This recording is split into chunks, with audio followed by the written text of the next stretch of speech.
কালো বেজ পরিধান করে এবং হাতে হাতে জাতীয় পতাকা নিয়ে ওয়াকফ সংশোধনী আইন বাতিলের দাবিতে প্রতিবাদ পাথরকে।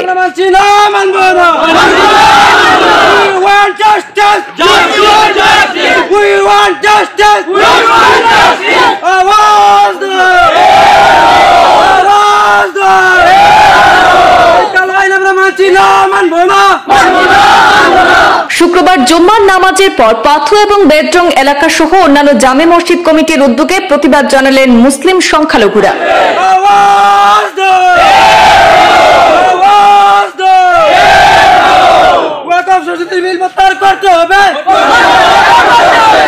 অল ইন্ডিয়া মুসলিম পার্সোনাল ল বোর্ডের আহ্বানে গোটা দেশের সঙ্গে সংগতি রেখে করিমগঞ্জ তথা বর্তমান শ্রীভূমি জেলার ভারত বাংলাদেশ সীমান্ত পাথু এবং বেদরং এলাকায় ওয়াকফ সংশোধনী আইনের বিরুদ্ধে বিশাল সচেতনতা সভা এবং প্রতিবাদী সভা অনুষ্ঠিত হয়।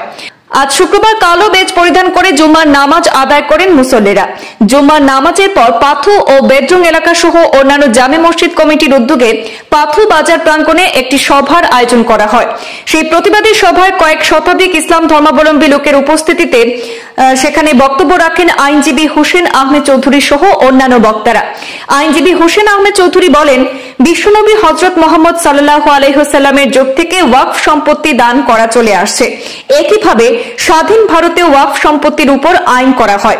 সেই আইনের মোতাবেক এই সম্পদ মুসলিম সমাজের হতদরিদ্রদের সাহায্য সহযোগিতা সহ শিক্ষার ক্ষেত্রে ব্যবহৃত হয়ে আসছে।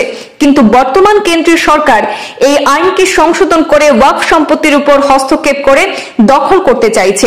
তিনি বলেন, সরকারের এই সিদ্ধান্তের বিরুদ্ধে অমুসলিম সুশীল সমাজ এবং জনপ্রতিনিধিরাও সরব হয়েছেন।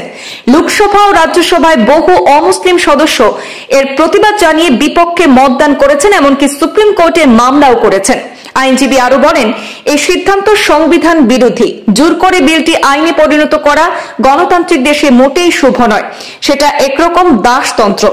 ওয়াকফ আইনের বিরুদ্ধে দেশ জুড়ে যে প্রতিবাদ চলছে তা আগামীতে গণতান্ত্রিক পদ্ধতিতে আরো তীব্র করে তোলা হবে বলে হুঁশিয়ারি দিয়েছেন তিনি। প্রতিবাদী এবং সচেতনতা সভায় প্রত্যেকে এই ওয়াকফ সংশোধনী আইন প্রত্যাহার করার জোরালো দাবি জানিয়েছেন।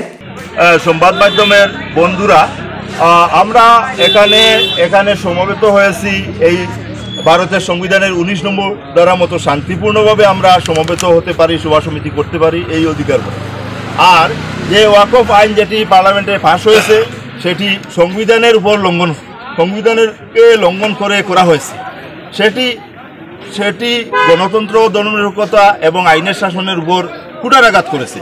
সেজন্য আজকে মহামান্য সুপ্রিম কোর্টে প্রায় 73টি রিট পিটিশন বা কেস দায়ের করা হয়েছে। এর মধ্যে 60টিরও অধিক অমুসলিম এমএলএ এমপি, মাননীয় এমএলএ এমপি এবং বিভিন্ন ধর্মীয় সংগঠন যারা মুসলিম নন তারা করেছেন। কি জন্য করেছেন?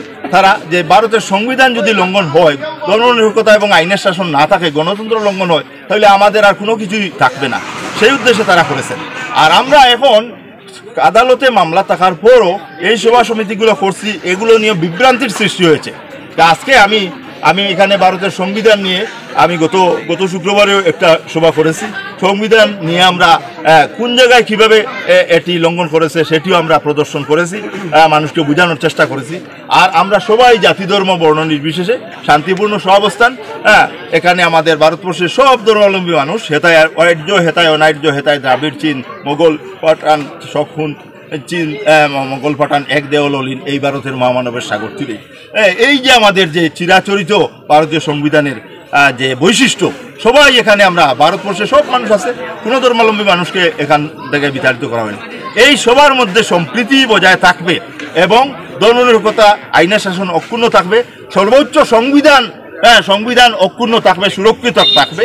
এই উদ্দেশ্যেই পার্সোনাল ল বোর্ডের বিধান মতো সমস্ত ভারতবর্ষ ব্যাপী আজকে আমরা এই পাথু, বেদরং ইত্যাদি এই অঞ্চলেও সেই আমরা একটা ছোট সভা করলাম। আপনাদের মাধ্যমে সরকারের কাছে দাবি জানাবো অবিলম্বে বিনা শর্তে সেটি প্রত্যাহার করার জন্য। আর মহামান্য সুপ্রিম কোর্টের উপর আমাদের আস্থা আছে, ওনারা সেটি আমাদের ন্যায় বিচার করবেন, এইটুকু আমরা আশা রাখছি। এইটুকু বলে শান্তি বজায় রেখে সবাই চলার জন্য আহ্বান রেখে আমার কথা শেষ করলাম। ধন্যবাদ।